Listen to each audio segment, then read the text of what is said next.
Nous partons sur le terrain pour entendre Dr Mamadou Pété Diallo, ministre de la Santé et de l'Hygiène publique en direct. Bonjour, monsieur le ministre. Bonjour, monsieur. Bienvenue sur Film FM et dans cette émission Mirador. Et merci d'avoir accepté notre invitation. Première question avec vous, Mohamed Mara. Alors, monsieur le ministre, vous arrivez à un moment où notre système de santé est confronté à plusieurs défis dans notre pays, défis de formation de personnel, absence quasi absence d'un plateau technique digne du nom. Les Guinéens, pour un mal de tête, vont à Dakar, vont à Tunis, vont à Paris.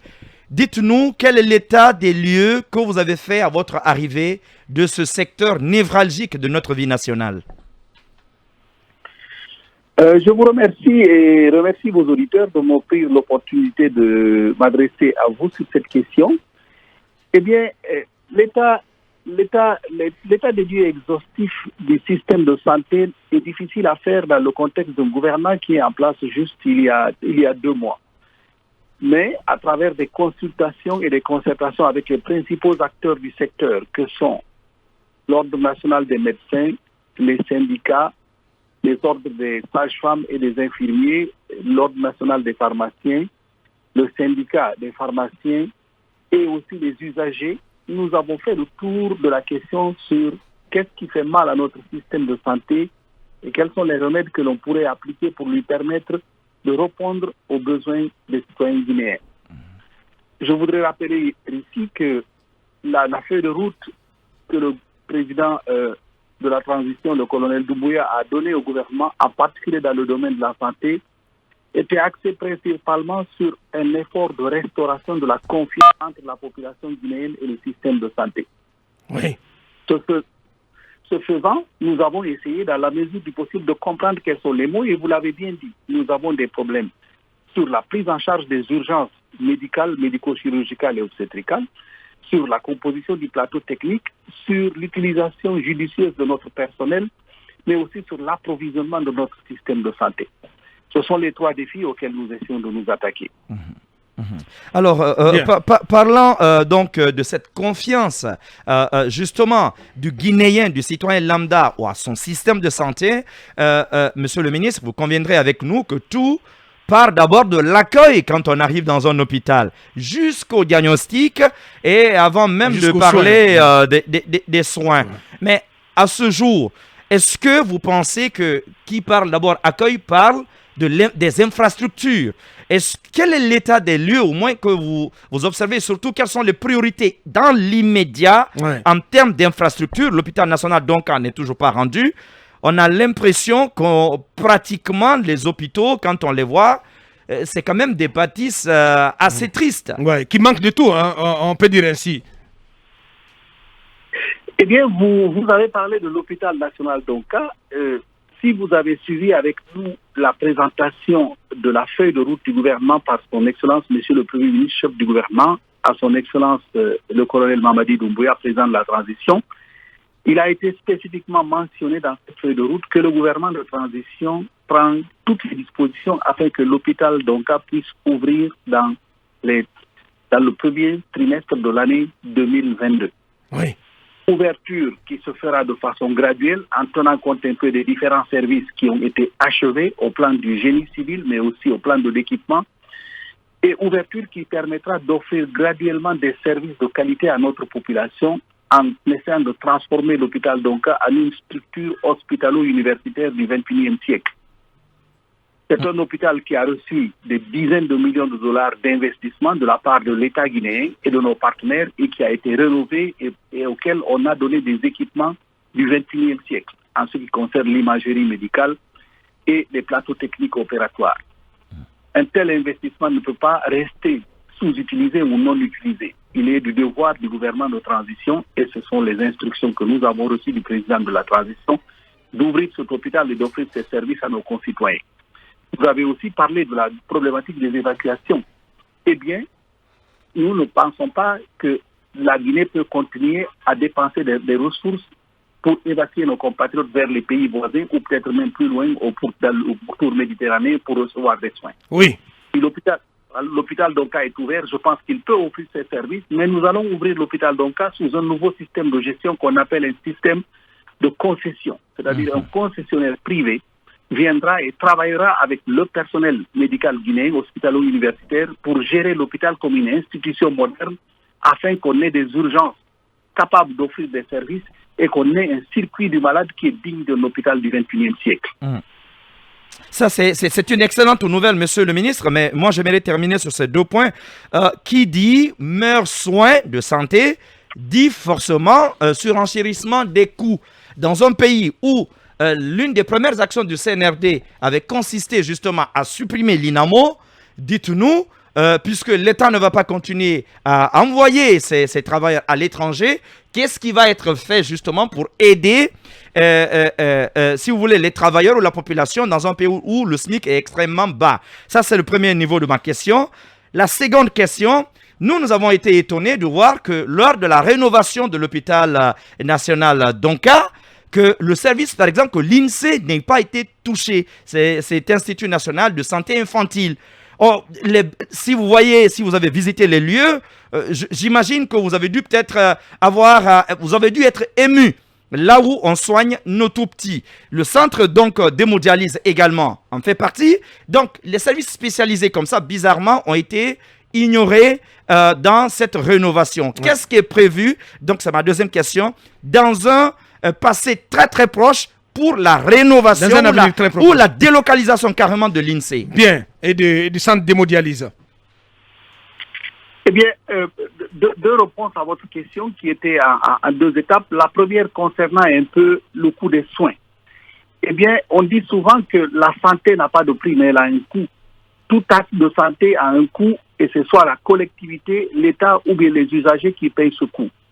La dynamique de l'ouverture de l'hôpital d'Onka sous un concessionnaire privé de gestion, c'est une façon d'essayer de rationaliser les coûts pour comprendre quelle est la structure des coûts d'un de nos compatriotes qui se présente aux urgences à l'hôpital d'Onka ou dans toute formation sanitaire. Je pense que ce qu'on vient de dire aussi, c'est que le gouvernement de transition regarde l'un des centres de coûts le plus important, à savoir l'approvisionnement en médicaments et en produits de santé. Nous sommes en train de réfléchir avec l'Ordre national des pharmaciens grossistes, mais aussi avec les acteurs de la santé pour regarder comment est-ce que la Guinée s'approvisionne en médicaments, non seulement pour le secteur privé, pour ceux parmi nous qui vont chercher leurs médicaments dans les pharmacies privées, mais surtout pour ceux de nos compatriotes et nous-mêmes qui allons dans des hôpitaux publics pour recevoir des soins.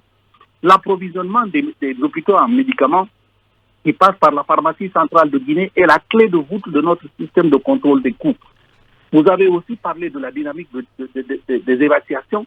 Je pense que la fermeture de l'INAMO ou la rationalisation de la gestion des ressources de l'INAMO permettra de réinjecter une partie de ces ressources dans le système de santé en Guinée afin de permettre à nos compatriotes d'avoir des soins de santé à un coût raisonnable. Ceci doit se faire aussi dans le cadre de l'accueil, dans le respect et la dignité de nos compatriotes. Quelle que soit la qualité des soins qu'on offre, le premier contact doit être marqué par le respect, la considération et l'écoute pour tous nos compatriotes, quel que soit leur niveau de revenu ou leur niveau d'éducation. En ce qui concerne la rénovation de Donka, je pense que votre question touche là au cœur de la dichotomie qu'il y a eu entre l'investissement sur la structure de l'hôpital Donka et d'autres projets, en particulier pour l'Institut de nutrition et de santé de l'enfant que vous avez appelé l'INSEE, oui, et le centre d'hémodialyse qui bénéficie d'un financement différent de celui de la rénovation de l'hôpital d'Onka. Nous avons donc le même navire qui opère à 2 vitesses. Le navire d'Onka qui, lui, est presque livré à 98% au niveau du génie civil et à près de 93% au niveau des équipements. Oui. Mais aussi l'INSEE qui bénéficie d'un financement de la coopération italienne qui tarde à démarrer. Nous nous sommes penchés sur cette question et nous allons, les prochaines semaines, accélérer la mise en œuvre de ce projet-là qui finance l'INSEE, mais aussi le projet qui finance le centre d'hémodialyse, ou à la rigueur trouver un espace beaucoup plus décent pour pouvoir continuer à offrir ces services pendant que nous faisons les travaux de rénovation. Et votre question est bien prise, elle est au cœur de nos discussions, et nous pensons que nos mamans et nos tout-petits, en particulier les nouveau-nés que l'on prend en charge là-bas, doivent bénéficier d'un cadre un peu plus agréable et permettre aux familles de vivre ensemble dans un contexte qui permettent de donner des soins à la fois à l'enfant, mais de s'occuper aussi de la mère et d'autres membres de la famille qui seront accompagnants. Allez-y, Mohamed Kaba. Alors, monsieur le ministre, l'actualité dominante reste l'apparition du virus Omicron. On dénombre déjà 14 cas et avec aussi la flambée des cas de la Covid-19. Comment, en tant que ministère, avec l'ANSS et le conseil scientifique, vous comptez mener la riposte face à ce nouveau variant Omicron? Eh bien, l'arrivée du variant Omicron est en fait le signe avant-coureur de la quatrième vague de Covid-19 qui frappe le monde et à travers le monde aussi la Guinée.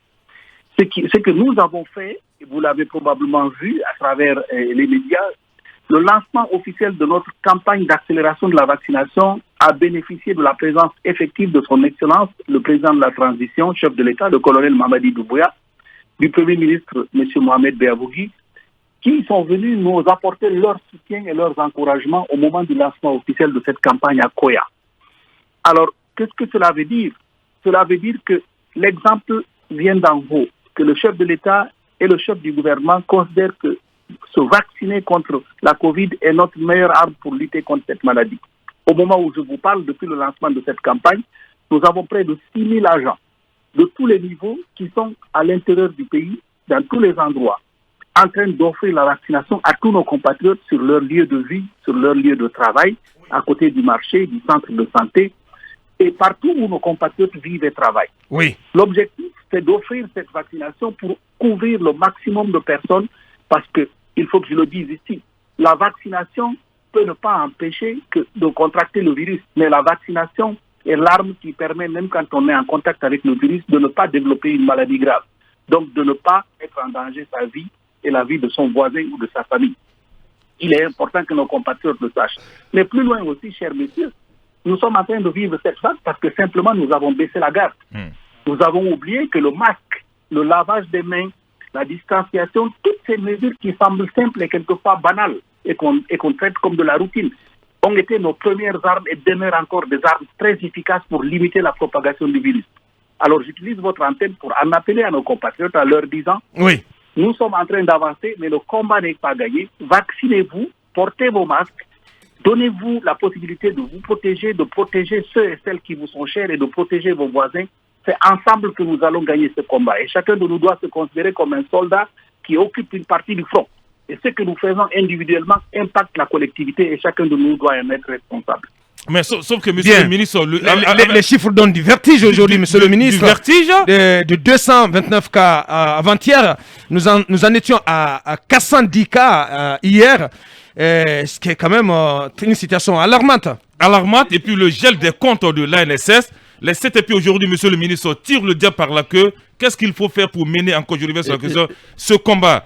Justement, dans ces centres d'accueil, qu'est-ce que vous comptez déployer dans, je dirais même les prochaines heures, puisque le nombre de cas explose, dans l'urgence, qu'est-ce que vous comptez faire pour d'abord accueillir les malades, ensuite pour endiguer au moins la propagation du virus? Eh bien, la propagation du nombre de cas est le résultat de deux choses. La première, c'est exactement la circulation accélérée de la variante Omicron, qui est beaucoup plus contagieuse que la variante Delta ou les autres variantes que nous avons eues auparavant. Mais la variante Omicron, elle est contagieuse, mais elle n'est pas virulente. Donc, elle ne cause pas de maladie grave. Donc, l'explosion du nombre de cas doit d'abord sa première cause à ça. La deuxième, c'est que c'est aussi le résultat d'un succès. C'est l'augmentation significative de notre capacité de tester nos compatriotes qui montre que le nombre de cas augmente. Si on n'avait pas cette capacité, on n'aurait pas eu une explosion de cas. Mais c'est quelque chose de très bien au plan de la santé publique. Connaître l'étendue du problème nous permet de répondre au problème. Nous avons vu le nombre de cas, mais je rappelle simplement ici que les centres de traitement et de prise en charge, à la fois à Conakry et à l'intérieur du pays, fonctionnent à plein régime. À Conakry, nous avons simplement vu une augmentation du taux d'occupation des lits de 30 à 52%. C'est-à-dire, avant, les malades occupaient 3 lits sur 10, maintenant, ils en occupent 5 sur 10 environ. Mais là n'est pas le cas. C'est que les centres de traitement, contrairement à ce que vous avez annoncé, il n'y a pas de gel des fonds de l'ANSS. Bien, il n'y a pas de gel des fonds de l'ANSS. Il n'y en a pas. Après les vérifications d'usage que le gouvernement de transition a fait, non seulement sur les comptes de l'ANS, mais de tous les établissements publics autonomes, Et de tous les comptes publics, il y a eu un effort particulier vis-à-vis de la santé pour permettre à ce que les ressources soient accessibles et utilisables. Le financement de la campagne, chers messieurs, n'est pas que les ressources du budget national. La plus grande partie de ce financement, c'est le financement extérieur que nos partenaires mettent à la disposition du gouvernement. Il n'y a jamais eu de gel de ce financement. Et au moment où je vous parle, c'est le fonds Gavi qui finance près de 80% des dépenses pour la campagne actuelle. Et les ressources du budget national viennent en complément. Justement, il n'y a pas vraiment de problème de ressources. Bien. Monsieur le ministre, certainement on ne se comprend pas sur les vocables ou les mots. Peut-être pas gel de financement, mais il y a gel certainement de comptes. Pardon. Des décaissements. Qui ne permet pas à l'ANSS d'effectuer des dépenses sur le terrain. Quand on prend par exemple la fourniture de la nourriture aux malades Covid, il se trouve justement que par exemple les services traiteurs ne sont pas payés au point qu'aujourd'hui ils sont au bord de l'incapacité de pouvoir fournir ces services-là. Entre autres services, vous avez le segment aussi des agents. Vous avez parlé tout à l'heure de 6 000 agents déployés dans le cadre de la campagne accélérée de vaccination. Il n'y a pas 72 heures. Évidemment, leur porte-parole se plaignait de ne pas avoir été payés complètement pour ce qui leur est dû. Alors, comment est-ce que vous expliquez cela? J'ajoute à cette question la question de la stratégie de cette vaccination accélérée, parce qu'on a beaucoup parlé, par exemple, de la proximité, la vaccination de proximité. Est-ce que vous avez intégré ça dans votre schéma? Les gens parlent des marchés, de ces lieux qui peuvent constituer des clusters, donc à rapprocher la vaccination vers ces lieux-là. Notamment ces festivités de fin d'année qui peuvent constituer des clusters. Eh bien, chers messieurs, pour en revenir au début de votre question, ce que je vais dire simplement, entre la terminologie de gel des dépenses et de gel des comptes, je me répète en disant que effectivement le gouvernement de transition, dans un souci de transparence et de redevabilité, a procédé à la vérification de l'ensemble des comptes publics, pas seulement de l'ANSS, mais de l'ensemble des établissements publics autonomes et des autres institutions de la République qui utilisent et qui gèrent des fonds publics. Cela me semblait tout à fait normal pour pouvoir comprendre un peu comment l'argent public est utilisé. Sur cette toile de fond de vérification et de redevabilité, je le dis et je le répète, il y a eu un effort particulier du Premier ministre et du Président de la République vis-à-vis de la santé en tenant compte des priorités de ce secteur et de l'importance que le gouvernement de transition leur accorde. C'est dans ce cadre que les ressources disponibles pour le financement de la santé, qui sont deux volets, le budget national de développement mais aussi le financement extérieur, ces ressources-là ont été libérées et ont été mises à la disposition non seulement de l'ANSS, mais de toutes les autres structures qui gèrent les programmes prioritaires de santé. Donc sur cet aspect, on n'a pas de problème. Ouais. Vous avez parlé un peu... Mais comment comprendre que les services traiteurs, par exemple, qui fournissent des repas aux malades, ne soient pas payés? Et si vous permettez, nous allons prolonger cette interview encore pour 10 minutes. Le temps d'une pause, monsieur le ministre, avec votre permission, on revient vers vous dès qu'il est 9h sur notre antenne. Monsieur le ministre, je reviens là-dessus. Évidemment, le paradoxe dans l'histoire existe dans le fait qu'il n'y a pas eu de gel de financement, ni de gel de compte, mais sauf que, par exemple, sur les arriérés de 3 mois qu'on doit ou qu'on devait aux agents vaccinateurs, il n'y a qu'un mois qui leur a été payé. Secondo, je parlais des services traiteurs qui donc livrent des repas. Ouais. Il se trouve que là-dessus, je vais vous aider parce que j'ai les réactions, en fait, le message d'une opératrice donc dans le secteur de la restauration, donc qui fournit des plats, des repas aux malades. Je confirme que les traiteurs ne sont pas payés depuis le 5 septembre et nous continuons à livrer les repas. On nous doit beaucoup d'argent. Parle des restaurants qui livrent des repas. Les malades augmentent, le nombre de malades augmente de plus en plus et nous sommes coincés. Eh bien, chers messieurs, ce que je devrais d'abord vous dire, c'est que, avec toute ma bonne volonté, il y a certains de ces détails qui ne me sont pas connus au moindre mot, mais je vous assure que les équipes de la NSS et les équipes du ministère de la Santé qui travaillent en tandem traitent toutes ces questions et essaient de créer les conditions pour que, à la fois, nos partenaires dans la lutte, que sont les restaurateurs, mais aussi, pas seulement eux, mais ceux qui nous fournissent aussi l'oxygène, les médicaments et tous les autres soutiens tous les autres programmes de soutien au centre de traitement et de prise en charge, que ces messieurs et dames, ces Guinéennes et Guinéens, avec lesquels il y a des contrats et qui travaillent avec beaucoup de courage et de patriotisme, que eux et elles puissent être rémunérés et qu'ils rentrent dans leur fonds pour continuer de nous servir. Le travail est en train d'être fait. Je n'en suis pas particulièrement responsable parce que cela se traite au niveau de nos responsables du ministère de la Santé, y inclut l'ANSS. Et j'assure votre auditrice que dans les prochains jours, nous travaillons sur ces questions. Mais ce que je voudrais dire ici, c'est que n'oubliez pas que quand on occupe un poste de responsabilité dans l'administration publique, on prend des actions, on pose des actes parce que l'État vous délègue une partie de son autorité et de ses ressources. Quand vous exercez cette autorité et vous utilisez ces ressources, vous avez une obligation de rendre compte, une obligation de transparence et de redevabilité. Donc, dans le cadre du contrôle de la dépense publique, le gouvernement de transition veut vérifier que les ressources publiques qui sont constituées de vos impôts, de mes impôts à moi et des impôts de tous les Guinéens, et des autres ressources que l'État a, que l'utilisation de ces ressources est soumise à la même rigueur de contrôle.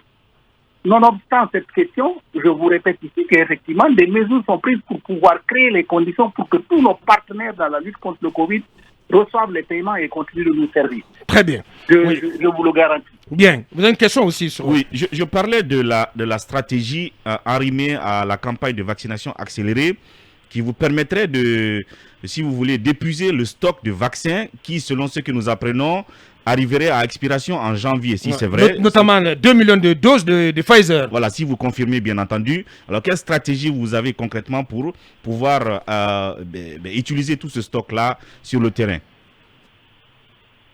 Eh bien, un de vos collègues a parlé tantôt de l'approche de cluster, c'est-à-dire de l'approche de proximité, et dans le cadre de la stratégie que nous avons mise en route il y a 2 semaines, c'est cette stratégie de rapprochement des lieux et des centres de vaccination des endroits où vivent et travaillent les Guinéens au quotidien. Nous essayons, dans la mesure du possible et sur la taille des équipes que nous avons, de pouvoir rapprocher la vaccination de là où les populations vivent et travaillent. Mais plus loin, et en parlant exactement des vaccins, notre stratégie de déroulement de la vaccination a tenu compte de la durée de vie des vaccins que nous avons.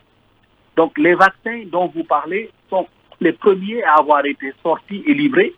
Et comme nous avons la palette de tous les vaccins qui sont autorisés pour l'utilisation en Guinée, qui inclut les vaccins Pfizer, nous nous sommes arrangés à comprendre quels sont les délais, la durée de vie, la durée de péremption, la date de péremption de ces vaccins, et nous nous sommes assurés de leur qualité et de leur efficacité et de leur innocuité avant de pouvoir les mettre au service de nos populations et de pouvoir vacciner. Mais encore plus loin, parmi nos stratégies, nous avons déjà des campagnes spécifiques qui ciblent les forces de l'ordre dans les casernes, dans les milieux de rassemblement des forces de l'ordre et des corps de la défense et de la sécurité. Mais nous avons aussi décidé d'ouvrir la vaccination pour pouvoir aller vers les écoles et vacciner tous les enfants au-dessus de 12 ans qui sont éligibles pour la vaccination et pour lesquels c'est le vaccin Pfizer, BioNTech, qui sera utilisé. Donc, en élargissant la cible des vaccinations, nous nous donnons la chance de pouvoir utiliser tous les vaccins en empêchant un quelconque des vaccins que le gouvernement a acquis sur ses ressources ou que nos partenaires nous ont donné à expirer dans nos magasins. Très bien. L'avant-dernière question, Lincoln. Alors, monsieur le ministre, beaucoup de Guinéens meurent en route avant d'atteindre les grands centres hospitaliers à l'intérieur du pays pour faute de route et de moyens de transport. À Conakry, pour des raisons d'embouteillage et le fait que les centres communaux ne sont pas équipés. Et qu'est-ce qui, aujourd'hui, retarde la construction des centres hospitaliers régionaux, les CHU régionaux? Et pour terminer, vous étiez récemment à Paris. On peut avoir un feedback peut-être de votre séjour de travail de ce côté, s'il en est ainsi? Eh bien, rien ne retarde la construction de ces centres. J'ai été envoyé en mission par son Excellence, Monsieur le Premier ministre, et par son Excellence, Monsieur le Président de la République, en France, pour poursuivre les discussions avec nos partenaires de la coopération française, mais aussi du groupe de construction EFAGE Égypte, pour la réalisation de 4 hôpitaux régionaux à caractère universitaire dans les villes de Kindia, de Labé, de Zérékoré et de Kanka. Sous l'autorité du Président de la Transition et du Premier ministre, j'ai finalisé les discussions au niveau technique, mais également sur les engagements de l'État guinéen et de nos partenaires français pour financer ces 4 structures. Et au courant du mois de janvier, après avoir procédé au paraphe du document technique, une délégation de la société Eiffage séjournera en Guinée, conclura les discussions et les négociations avec le gouvernement et finira par la signature d'un protocole d'accord qui va leur permettre de réaliser ces infrastructures. L'ambition du gouvernement de transition et du président de la transition, le colonel Mamadi Doumbouya, est de finaliser ces 4 structures hospitalières et de les livrer dans la période de la transition. Nos partenaires Eiffage et nos partenaires français nous ont fait la promesse qu'une fois que tout est fait et que les chantiers démarrent, ils peuvent livrer ces hôpitaux dans l'intervalle de 18 mois.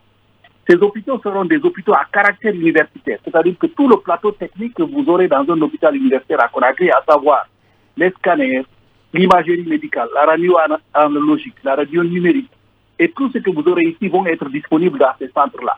L'objectif visé, comme disait le président de la République, c'est de créer de l'équité entre les Guinéens. Que quel que soit le lieu où on vit en Guinée, on peut avoir accès à des services de qualité et on n'a pas besoin de parcourir les 1200 km entre Zérékoré ou Lola ou Yomou et Conakry pour pouvoir avoir une radio numérique. Qu'on peut avoir cette radio à Zérékoré et que Zérékoré pourra donner ces services-là à toutes choses et la même chose à Labé, à Kindia et Kanka pour développer Conakry et créer de l'équité entre les Guinéens dans l'accès aux services de santé de qualité. Bien. Docteur Mamadou Pété Diallo, ministre de la Santé et de l'Hygiène publique. La dernière question, mais qui va être en 2 volets. Les efforts que vous déployez, monsieur le ministre, c'est aussi en faveur dans le cadre de l'approvisionnement de nos structures hospitalières en médicaments. Une opération a été menée dans ce sens-là ces jours-ci par la PCG. Qu'en est-il exactement?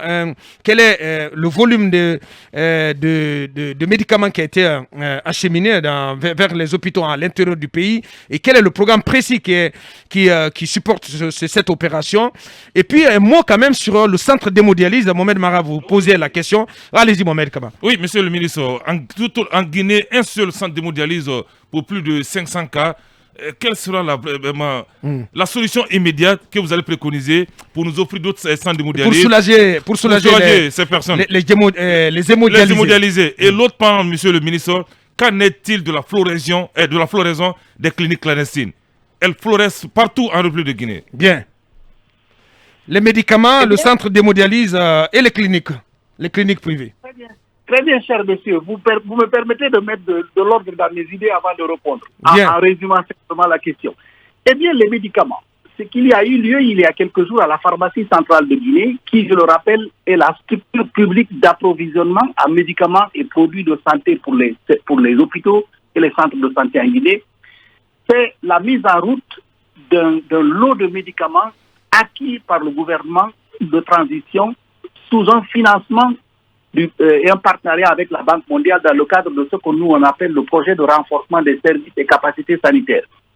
Au total, c'est un montant de 6 600 000 $ en valeur de médicaments qui ont été achetés pour les régions de Kindia et de Kankan.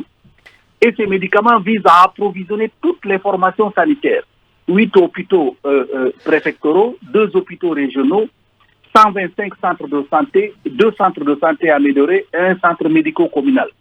Qu'est-ce que cela veut dire? C'est que toutes ces formations sanitaires, à leur niveau de soins dans la pyramide sanitaire, vont recevoir des médicaments et des produits de santé pour pouvoir fonctionner.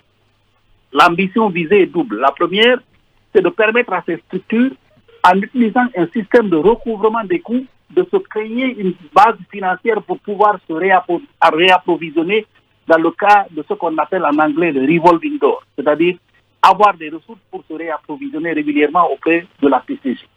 Mais aussi, dans le cadre de cette distribution, il y a eu l'identification de près de 115 000 de nos compatriotes qui vivent dans des familles à revenus modestes dans les 2 régions et dans les villes de ces 2 régions. Ces compatriotes-là vont recevoir les médicaments gratuitement. Qu'ils se rendent à l'hôpital régional de Kankan ou au centre de santé de Baranama, ils vont recevoir des médicaments gratuitement s'ils font partie de cette liste.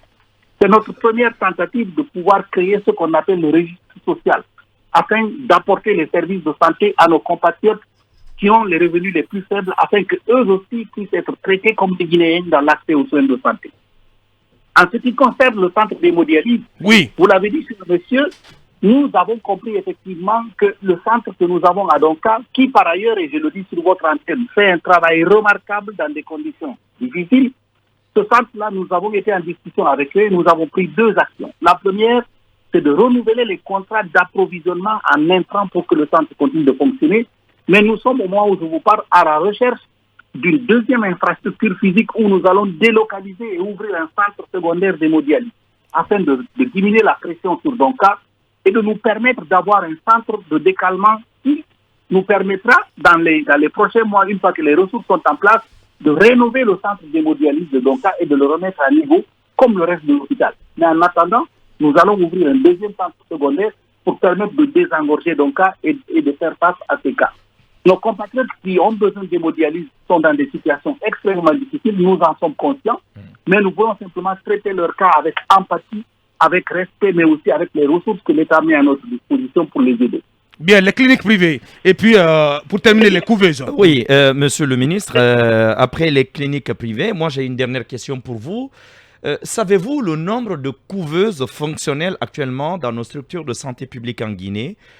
Si oui, vous comprendrez que très probablement, on ne peut pas prendre en charge 20 enfants nés prématurément sur toute l'étendue du territoire national de la Guinée. Eh bien, je voudrais peut-être répondre donc aux 2 questions. Et si vous me permettez, concerne ce que vous avez appelé les cliniques privées, oui, qui inclut à la fois les cabinets de soins, les centres de soins infirmiers, etc. Il faut revenir à la base. Il y a une loi en République de Guinée qui autorise les Guinéens et Guinéennes qui sont formés, qui sont compétents, qui sont diplômés, qui ont les autorisations nécessaires de pouvoir s'investir dans la pratique privée de la médecine. C'est ce que la loi dit. Mais cette loi aussi précise qu'aucun Guinéen qui décide de s'investir dans ce domaine n'a le droit de mettre en danger la vie de nos concitoyens en pratiquant de la médecine dans des normes qui ne respectent pas l'hygiène, qui ne respectent pas le type de soins qui peut être donné et qui ne respectent pas les autorisations.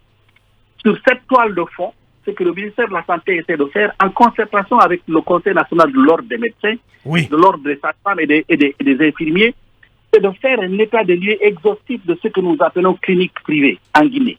Nous avons déjà mis ça en branle avec le concours du ministère de l'administration territoriale à travers l'administration territoriale d'inventorier physiquement et de géolocaliser toutes ces structures. Ensuite, l'inspection générale de la santé, qui est logée au ministère de la Santé, va procéder à des visites dans toutes ces structures pour vérifier l'état physique dans lequel elles travaillent, le personnel qui y est, les diplômes, les qualifications, le type de soins qui est offert. Là où nous pensons que ces structures sont d'un niveau où on est capable de les intégrer dans le système de santé, nous allons leur apporter un supplément d'équipement et de formation et d'encadrement pour qu'ils puissent continuer de fonctionner. Là où nous pensons que ces normes ne sont pas respectées, nous procéderons, comme nous l'a demandé le président de la République, à la fermeture de ces institutions, en particulier celles qui ne sont pas réglementaires, celles qui n'ont pas les autorisations. Mais en lieu et place, le président de la transition nous a instruit de construire immédiatement des centres de santé pour que les communautés, nos compatriotes qui vivent dans ces endroits, puissent avoir accès aux services. Donc la logique, c'est la logique de la main tendue. Ceux qui veulent continuer de travailler et qui respectent les normes, nous allons les accompagner en leur donnant des équipements et en les encadrant et en les formant. Ceux qui ne sont pas réglementaires, qui n'ont ni les diplômes, ni les autorisations et des conditions de travail qui ne sont pas dignes de soins de santé, nous procéderons à la fermeture, mais immédiatement après, en concertation avec les collectivités locales, nous allons construire des centres de santé, améliorer, les équiper, mettre des agents de santé pour que les collectivités et les communautés aient accès à ces soins. Voilà ce que je voulais dire pour nos compatriotes. Les couveuses, pour terminer. De la loi, mais aussi respect de la vie de nos compatriotes. Les couveuses, pour terminer, monsieur le ministre. Eh bien, vous l'avez très bien dit. Vous-même, vous pouvez utiliser vos 5 doigts pour essayer de compter. Vous avez parlé du chiffre de 20.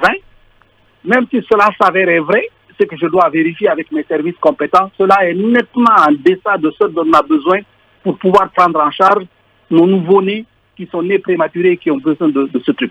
Mais au-delà peut-être de l'anecdote de cette question, ce que cela cache, c'est notre sous-équipement chronique et l'absence de services de prise en charge du nouveau-né et de prise en charge des prématurés. L'Institut national de santé et de nutrition, qui est à Donka et qui va bénéficier d'une reconstruction et de rééquipement, n'est que la face visible de l'iceberg. Nous ne pouvons pas simplement penser que cette institution seulement pourra faire ce travail.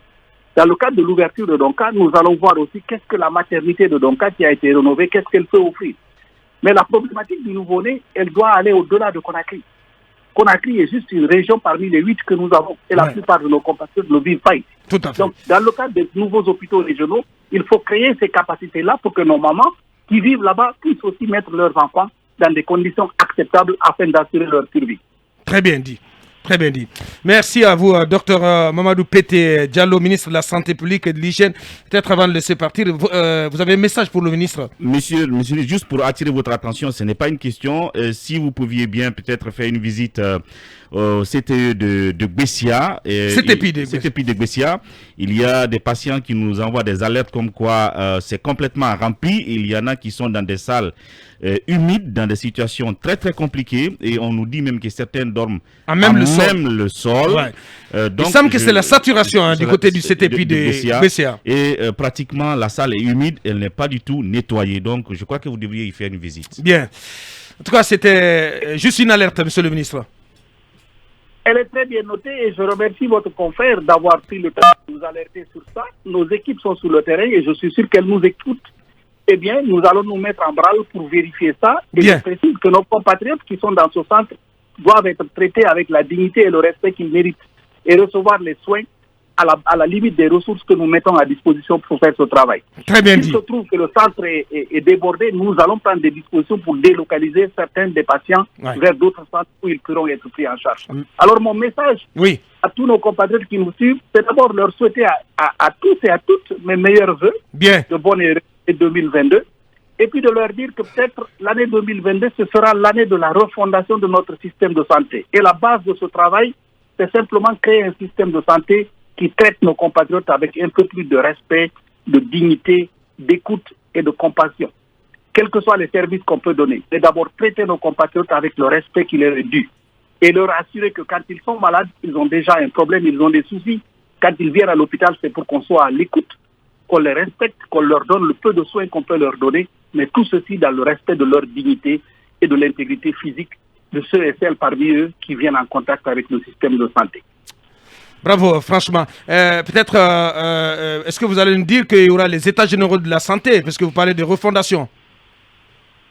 Eh bien, cette refondation est déjà en route. Nous sommes en train de nous concerter et quand nous aurons des idées claires sur là où nous voulons aller, nous continuerons les concertations avec nos concitoyens à la base.